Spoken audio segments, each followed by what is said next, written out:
우리 사순절 이 시간 동안 우리 예수님을 조금 더 묵상하고 예수님을 바라보는 이 시간을 가지고 있습니다. 우리 성경 이제 말씀 읽기를 계속 하고 있는데 지금 히브리서 말씀을 이제 읽고 있습니다. 그래서 우리가 히브리서에 예수님에 대해서 히브리 기자가 굉장히 깊게 묵상할 수 있도록 우리에게 말씀을 전하고 있습니다. 그래서 이 히브리서 말씀을 바탕으로 우리 예수님에 대해서 조금 더 묵상해보는 그런 시간이 오늘 예배에 이루어지기를 원합니다.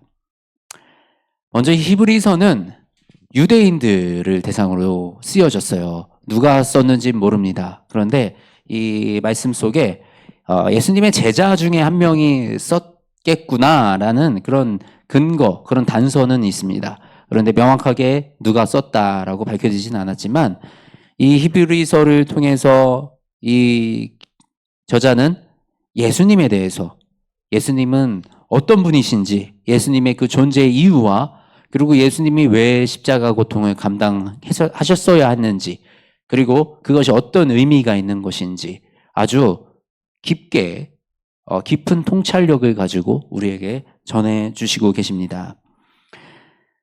우리가 이 교회 다닌다고 하면 다들 그냥 우리 믿음이 있는 사람들, 우리 믿는 사람들이라고 얘기를 하지만 그 중에 이런 분들도 굉장히 많이 있어요. 나의 어떤 행위를 통해서 하나님께 인정을 받아서 우리가 구원을 얻을 것 같이럼 행동하시고 생각하시는 분들, 또 다른 사람들의 보여지는 믿음의 행위를 평가하고 판단하면서 저 사람은 구원받지 못할 거야, 저 사람은 축복받을 수 없어 라는 이런 하나님의 이 섭리들을 내가 판단하는 이런 모습들, 사실 우리 이런 모습들이 유대인들의 모습과 굉장히 흡사합니다.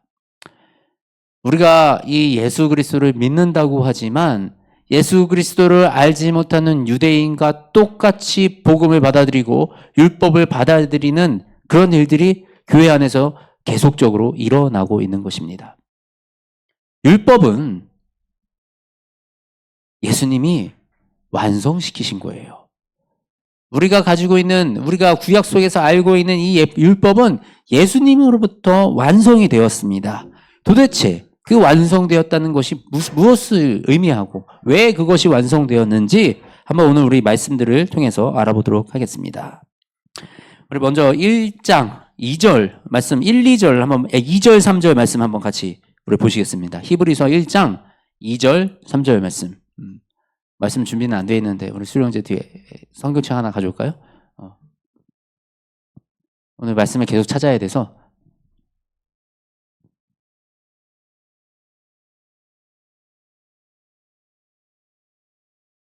자, 1장 2절 3절 말씀입니다.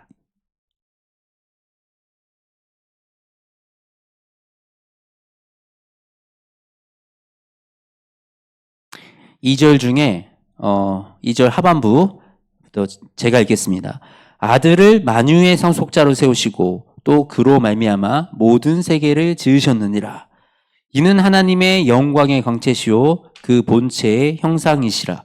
그의 능력의 말씀으로 만물을 붙드시며 죄를 정결하게 하는 일을 하시고 높은 곳에 계신 지극히 크신 이의 우편에 앉으셨느니라. 아멘. 우리가 예수님을 믿는다. 예수님을 믿는다. 그러면 우리 그분 예수님은 도대체 어떤 분이신가? 그분은 누구신가? 우리가 알아야 합니다. 그런데 오늘 이 히브리서 기자가 예수님을 만유의 상속자다라고 표현하고 있습니다. 우리 히브리서 시작부터 가장 먼저 뭘 전하고 있습니까? 예수님의 정체성에 대해서 명확하게 전해주고 계십니다. 이 뒤에 지금 나오는 말씀을 통해서 우리가 천사들에 대해서 얘기를 합니다. 천사들에서 얘기를 하는데 왜 이 천사들에서 히브리 이 기자가 얘기를 하냐면 당시 유대인들은 하나님의 이런 말씀을 전하고 하나님의 일을 해 나아가는데 천사들이 그 일을 해 나갔다라고 가르쳤고 그렇게 믿었습니다. 모세에게 십계명을 주고 우리 모세에게 돌판에다 십계명을 새기고 이런 일을 한 것이 천사들이 한 거다. 그러니까 하나님이 천사를 통해서 모세에게 계명을 줬다라고 그렇게 유대인들은 가르쳤기 때문에 이 천사의 존재는 이제 하나님의 일을 대신하는 굉장히 급이 높은 존재, 높은 지위의 존재라고 인식을 하고 있었습니다. 그런데 히브리 기자가 이 예수님과 천사와 비교를 하면서 어디 천사 중에 누구한테 하나님께서 너는 내 아들이라 오늘 내가 너를 낳았다라고 이렇게 말씀을 하셨냐. 그런 말 한 적은, 천사한테는 그런 말을 한 적이 없다. 오직 예수님한테만 하나님이 그렇게 말씀을 하셨다. 그러니까 천사들보다 높은 존재이다라는 것을 얘기를 하고 있습니다. 이 천사들보다 높은 존재이신 예수님, 그 예수님이 하나님의 아들이시고 만유의 상속자이시기 때문에 모든 소유를 그분이 다 쥐고 계신다. 나중에 우리의 심판까지도 그분의 감당 안에 있다라는 그 사실을 분명하게 얘기하고 있는 것입니다. 그런데 그런 분이, 그런 천사보다 능력 있고 위에 계신 분이 그러면 왜 그 낮은 모습으로 십자가에 못 박히셔야 했는가? 도대체 그분은 왜 십자가에 못 박히셔야 했는가? 이것에 대해서 우리 말씀하고 있습니다. 우리 10장 말씀 한번 볼까요? 10장 10절.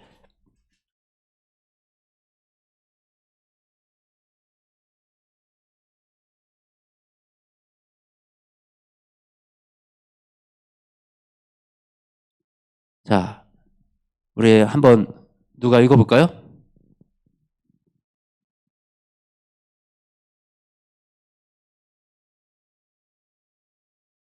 예. 이 뜻을 따라 예수 그리스도의 몸을 단번에 들이심으로 말미암아 우리가 거룩함을 얻었노라.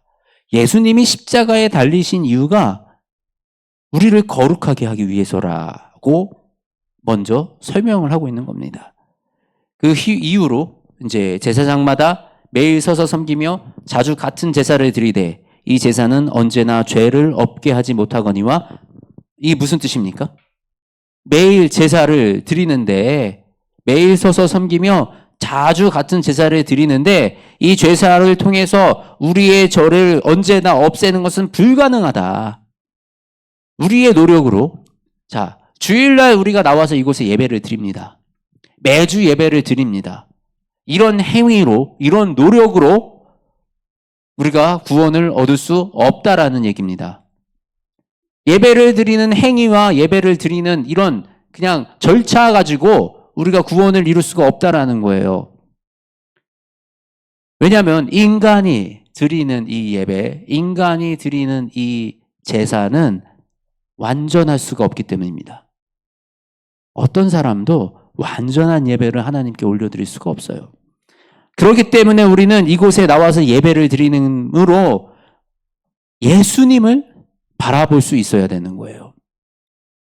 우리가 예수님을 통하지 않고는 이 예배를 지킨다고 그것이 우리의 죄를 용서받고 내 죄가 용서받고 하나님의 자녀로 인정받을 수 없다라는 것입니다. 그 행위로는 불가능한 것입니다. 오직 그리스도는 죄를 위하여 영원한 제사를 드리고 하나님 우편에 앉으사. 그렇기 때문에 예수님이 십자가에 달리신 것은 예수님이 드리신 그 제사, 바로 영원한 제사이다라는 사실입니다. 그리고 그 후에 원수들을 자기의 발등상이 되게 하실 때까지 기다리시나니, 자기 원수들을 자기 발등상이 뭡니까? 우리 의자에 딱 앉을 때 앞에 이렇게 발을 딱 걸쳐놓고 앉는 이 발판입니다. 발등상. 원수들을 발등상이 되게 자신의 발밑에 두셨다. 완전히 제압하신 그때까지 기다리신다라는 겁니다. 그리고 거룩하게 된 자들을 한 번의 제사로 영원히 온전하게 하셨느니라. 그가 거룩하게 된 자들을 한 번의 제사로 온전하게 하셨다. 이미 우리는 온전하게 하심을 받았습니다. 우리 예배로 온전해지는 것이 아니라 우리는 이미 예수 그리스도로 인하여 온전함을 받은 것이에요. 그렇기 때문에 우리는 그 예수님을 바라보고 예수님에게 감사하는 마음으로 이 주의를 지키고 우리가 나아가는 것입니다. 우리 또 이 예수님에 대해서 예수님은 모세보다 더 뛰어난 분이시라는 것을 히브리 기자는 우리에게 얘기하고 있습니다. 모세가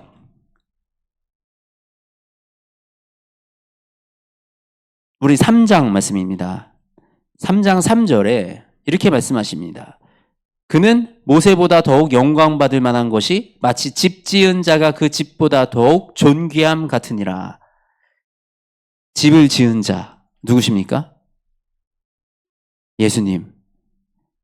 예수님은 집을 지으신 자예요. 하나님의 집을, 그리고 하나님의 온 집에서 한 것 같이 하셨으니 그는 그러니까 하나님의 온 집에서 한 것 같이 예수 그리스도가 행하신 것은 모세는 하나님의 집을 섬기는 자였다. 근데 예수님은 그 집을 상속받은 자, 그 집을 소유한 자다. 그러니 누가 더 존귀하냐? 예수님이 훨씬 더 존귀하신 분이시다라고 가르치고 있습니다. 이것이 무엇을 의미합니까? 모세보다 예수님이 더 존귀하시고 예수님은 집 주인이시고 모세는 그 집을 섬기는 사람이다. 이것이 무엇을 의미합니까? 바로 이것은 율법이 예수님의 거라는 사실을 얘기하는 것입니다. 율법은 모세가 하나님께로 받은 거예요. 모세의 계명이 아닙니다. 근데 유대인들은 이게 모세의 계명 해가지고 이 모세의 계명들을 지켜나갔죠. 근데 분명히 이 율법을 주신 이는 하나님이시고 예수님은 그 하나님의 아들이시고 상속자이심으로 모든 율법은 예수님 안에 있다라는 것입니다. 그렇기 때문에 예수님을 예표하고 바라보고 있던 사실 율법들은 많이 사라진 것이 된 것입니다. 어떤 것들이 있습니까? 제사에 관련된 부분들, 그리고 안식일에 관련된 부분들, 이런 안식일의 주인이 예수님이세요. 그러니까 안식일의 주인이 예수님이시기 때문에 예수님이 오신 이후에는 우리는 안식일을 지키는 것이 아니라 예수님의 그 부활의 날을 지켜나가는, 우리는 매주 예수님의 그 부활에 동참하는 예배를 드리고 있는 것입니다. 그리고 우리가 이 예수님을 바라보고 예수님을 따라간다라는 것은 모세가 정해진 그 율법을 초월해서, 모세가 율법에 이렇게 저렇게 얘기한 것들을 예수님이 많이 바꾸셨죠. 그러면 예수님은 그것을 사랑으로 덮으셨어요. 바로 그 사랑의 율법이 완성된 율법이다라고 예수님께서 우리에게 가르쳐 주고 계시는 것입니다. 이처럼 예수님은 한 번의 제사로 우리를 온전하게 하신 그 분이십니다. 15절에 우리 또한 성령이 우리에게 증언하시되 주께서 이르시되 그날 후로 그들과 맺을 언약이 이것이니라 하시고 내 법을 그들의 마음에 두고 그들의 생각에 기록하라 하신 후에 또 그들의 죄와 그들의 불법을 내가 다시 기억하지 아니하리라 하셨으니, 하나님께서 예수님과 이 맺은 언약으로 인하여 예수님의 그 속죄죄로 인하여 다시는 우리의 죄를 기억도 하지 않으시겠다는 거예요. 기억하지 않으시겠다. 내 과거의 죄들을 기억하지 않으시겠다. 내가 기억도 하지 못하는 나의 이 죄에 묶여있는 모든 것들을 하나님은 기억하지 않으시겠다라고 말씀을 하십니다. 우리 히브리서 10장 20절 말씀 볼까요? 10장 20절에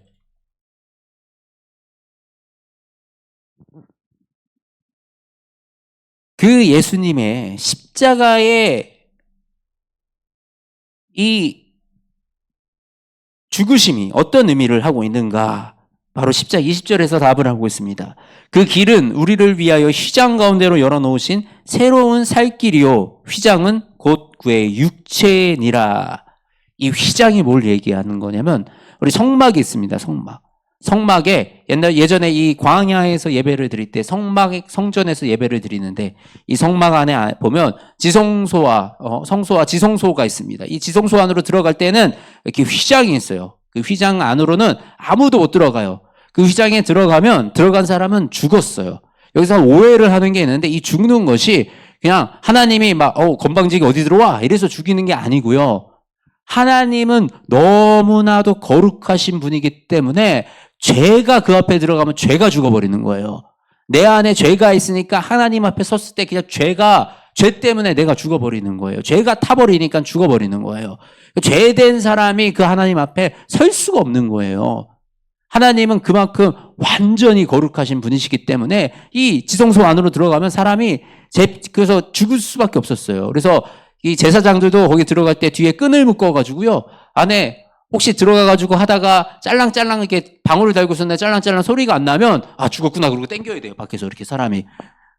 그러니까 온전하게 우리가 거룩하게 하나님이 만들어주신 이런 여러 가지 제사와 이런 것들로 통해서 우리가 거룩한 상태를 유지하지 않으면 하나님 앞에 설 수가 없는 인간은 그런 존재라는 거예요. 근데 그 휘장 가운데로 이 휘장이 곧 예수 그리스도의 몸이다 라고 지금 얘기를 하는 거예요. 그래서 예수 그리스도가 예수님이 죽으심으로 말미암아 어떤 일이 일어나 휘장이 찢어졌다라고 기록이 되어 있어요. 휘장이 갈라져 찢어지는 거예요. 휘장이 찢어져서 하나님과 우리 사이가 가림이 없게 됐어요. 하나님과 우리 사이에 길이 열린 거예요. 그러면 내가 거룩해졌는가? 내가 거룩하기 때문에 하나님과 이 길이 열렸는가? 나는 그렇지 않잖아요. 나는 그렇게 거룩한 인간이 아니잖아요. 그렇기 때문에 예수 그리스도의 보혈만이, 예수 그리스도의 피만이 바로 우리를 희고 깨끗게 할 수 있었다라는 것입니다. 이 제사 드릴 때, 이전에 예수님이 오시기 전에 이 제사를 드릴 때 이 제물들의 피를 뿌렸어요. 이렇게 배를 뿌려서 이 피로 우리를 깨끗게 우리의 죄를 용서하는, 우리의 배를 씻기는 그것이 우리 제사 중에 하나였어요. 바로 예수 그리스도께서 십자가의 보혈의 피로 말미암아 우리에게 완전한 하나님의 은혜를 누릴 수 있는 그 길을 열어주신 것이지요. 그러니까 우리는 더 이상 예수 그리스도 아니고서는 하나님께 나아갈 수 있는 자가 아무도 없다는 것입니다.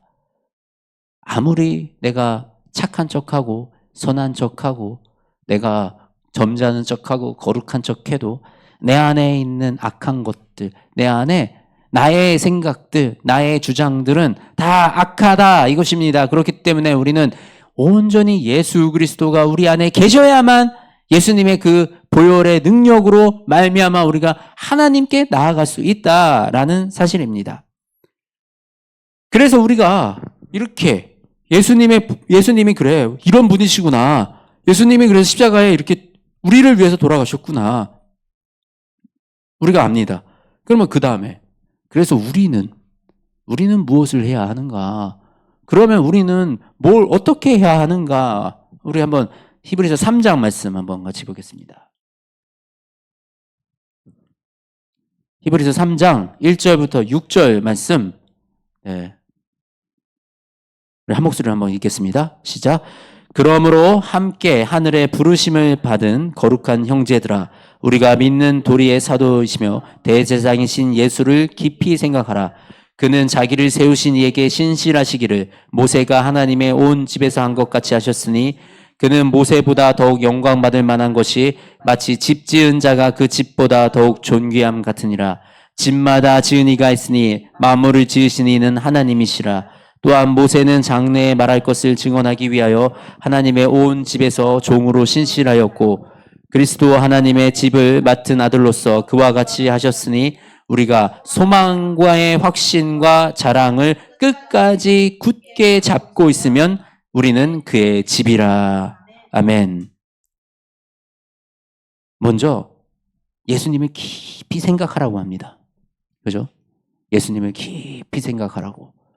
우리 수련 형제가 가끔 이렇게 생각을 깊이 다른 데로 빠져들어갈 때가 있어요. 그죠? 이제 별로 유쾌하지 않은 생각들, 별로 건강하지 않은 생각들로 깊숙이 들어갈 때가 있어요. 그런데 오늘 뭐라고요? 예수님을 깊이 생각하라. 우리 이 예수님을 깊이 생각하는 시간, 바로 이 사순절 시간이 되었으면 좋겠습니다. 예수님에 대해서 깊이 생각하고 예수님의 가르침을 하나씩 하나씩 끄집어내서 그 가르침을 묵상하고 그 가르침을 나의 삶에 적용하는 시간이 되시기를 정말 바랍니다. 그리고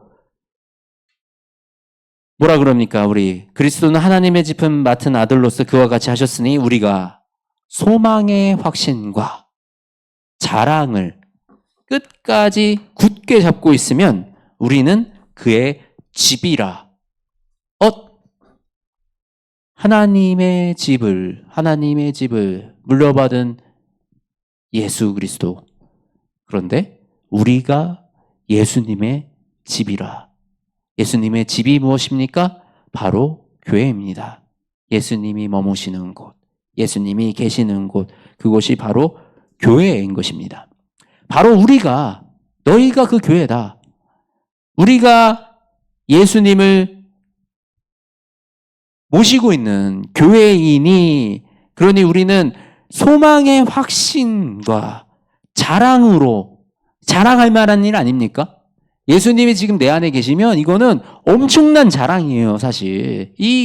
더 이상 나에게 소중하고 굉장히 좋은 일이 뭐가 있겠습니까? 예수님이 내 안에 계시면 게임 끝이잖아요. 무엇이 두렵고 내가 무엇을 힘들어 하겠습니까? 예수님이 우리 안에 계신 것을 소망의 확신으로 자랑하라라고 말씀을 하고 계시는 것입니다. 그러면 예수님은 어떤 분이십니까? 예수님은 대제사장, 곧 우리가 교회이니 이 교회의 대제사장 역할을 예수님께서 하신다는 것이에요. 대제사장이 이 교회에서 하나님께 예배를 드리는 사람입니다. 예배를 주관하는 사람이에요. 우리가 드려지는 이 예배 가운데 예수님이 이 예배를 주관자로 함께 하신다는 것입니다. 예수님이 아니고서는 이 예배가 하나님께 연락될 수가 없어요. 이 앞에서 지금 설교를 하고 있는 저를 통해서는 하나님께 나아갈 수가 없어요. 우리는 오직 예수님을 통해서만 하나님께 나아갈 수 있다는 그 사실을 우리가 명확하게 알고 그 대제사장이신 예수님을 우리가 꼭 붙드는 삶을 살아가야 됩니다. 예수님이 우리의 대장이시라는 거예요. 예수님이 우리의 길을 이끌어 주셨다라는 거예요. 그러면 그 길을 따라가는 우리가 삶을 대하는 자세는 어떠한 태도와 어떠한 자세여야 하겠는가라고 우리가 생각을 해볼 수밖에 없습니다.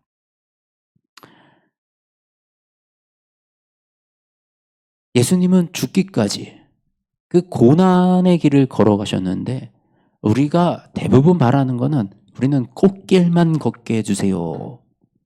우리는 좋은 길만 가게 해주세요. 라는 기도를 참 많이 하는 것 같아요. 그런데 예수님을 믿는다는 것은요, 하나님의 자녀로 살아간다는 것은 예수님을 따라가는 거잖아요.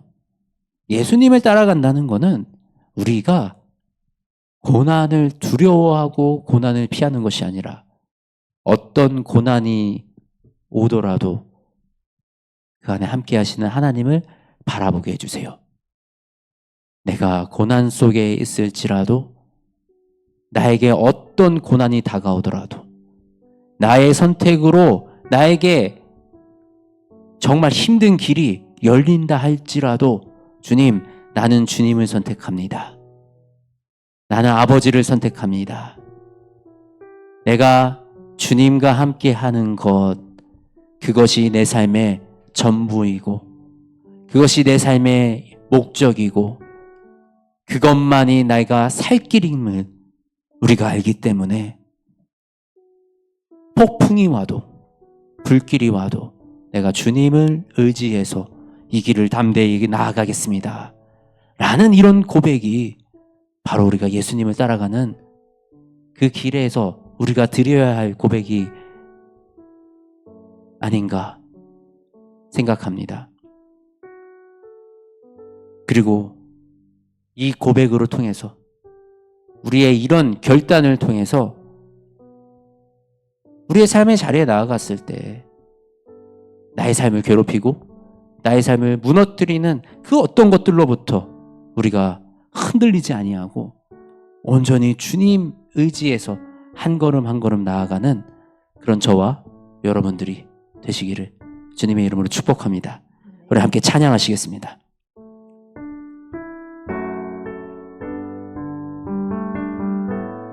주의 자녀로 산다는 것은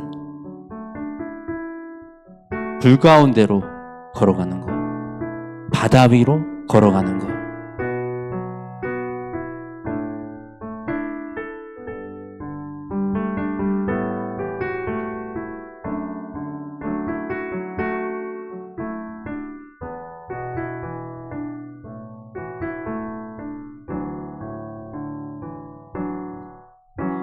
주의 자녀로 산다는 것은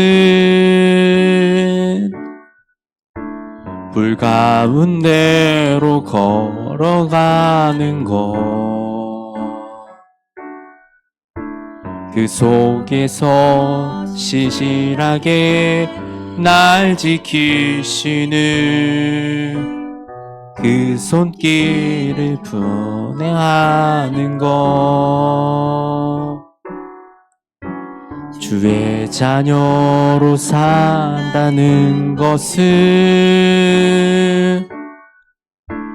바다 위로 걸어가는 것, 내 온몸을 덮쳐오는 폭풍 속에서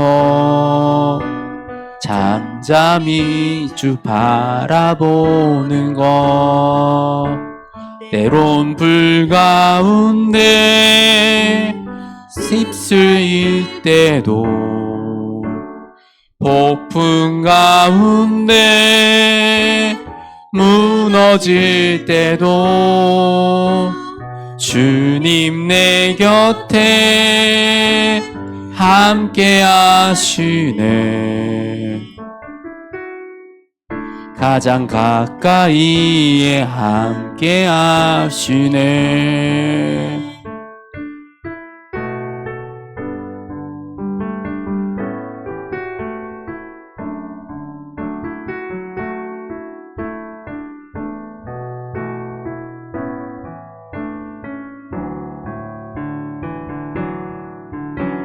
주의 자녀로 산다는 것은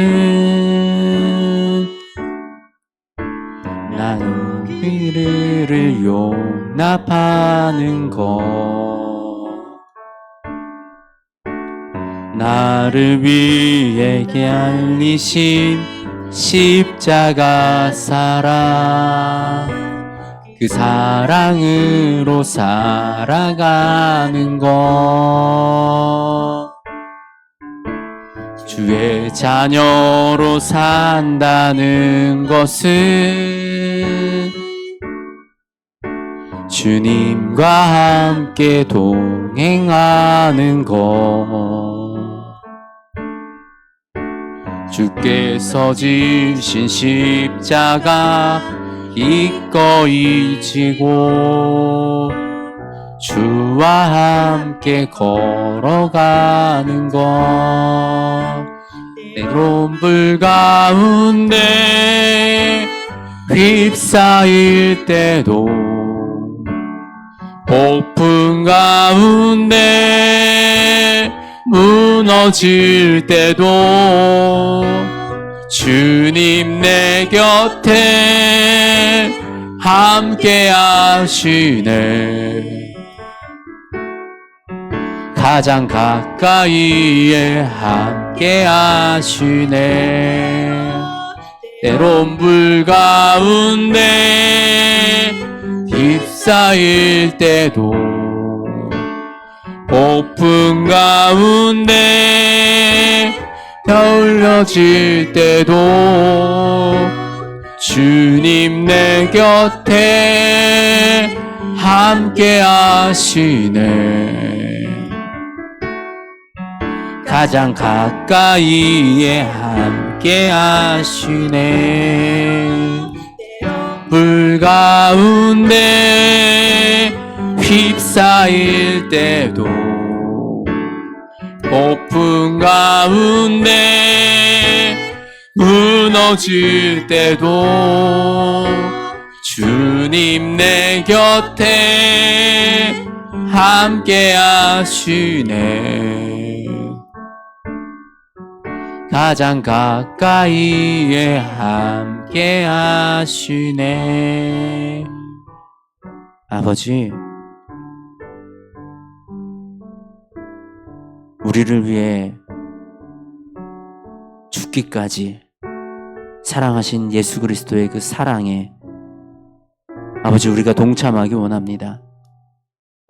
아버지, 이 세상을 사랑하사 독생자 아들을 주셨으니 아버지, 우리가 그 예수님으로 말미암아 우리 인생이 주님의 자녀되는 놀라운 축복을 얻었습니다. 아버지, 이제는 내가 이 축복을 입은 것에서 끝나는 것이 아니라 이 축복을 들고 이 세상으로 나아가 그 아버지의 사랑을 전하기 원합니다. 아버지, 우리에게 그 예수 그리스도의 놀라우신 은혜를 전하기 원합니다. 주님, 능력 주시옵고 아버지, 우리의 삶 속에 주님 역사하여 주시어서 우리가 예수님을 따라가는 그 삶을 살아나가게 인도하여 주시옵소서. 그래야 아버지, 어떤 환경 속에서도 예수님을 바라보고 예수님의 사람처럼, 예수님의 제자처럼, 하나님의 자녀처럼 이 땅을 살아가게 하여 주시옵소서. 우리가 그렇게 살아나아갈 때 이 세상 사람들이 우리를 바라보고 불 가운데서도, 이 태풍에 부는 바다 가운데서도 담대하게 걸어나가는 우리의 그 모습을 보고 이 세상 사람들이 주님을 바라볼 수 있도록 아버지, 우리 삶에 함께하여 주시옵소서. 우리의 삶이 불속 같을지라도, 바다 위 같을지라도 우리와 함께 하시는 하나님이 우리의 옷을 태우지 아니하게 하시며 우리를 그 물에 빠지지 않게 하시고 우리를 보호하사 온전히 완전히 주님 앞에 나아가게 하심을 우리가 신뢰하고 믿사오니 주님, 우리 삶 속에 영원한 주의 사랑을 더하여 주시옵소서. 아버지, 우리가 그 사랑을 실천하며 행하며 살아갈 수 있도록 능력과 지혜와 용기를 더하여 주시옵소서. 우리와 함께 하시는 우리 주 예수 그리스도 이름으로 기도드립니다. 아멘.